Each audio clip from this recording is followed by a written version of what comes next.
Hello guys, good morning. May kaibigan ako. Yung niya, yung speaker niya, yung may microphone.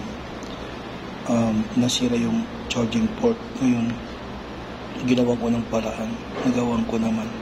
Ang problema lang, nang charge na namin siya o ginagamit, parang may may grounded. Tapos uminit yung charging IC niya. Ang ginawa ko, bumili kami ng panibagong board. Tingnan mo ang ginawa ko.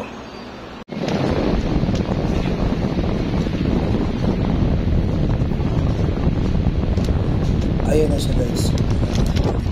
Siguro na guys. Ngayon, ito yung nabili namin. Dalawa pa lang ito siya. Ang channel. And then, ang right pa na siya. Channel. Yung malakas ito. Isang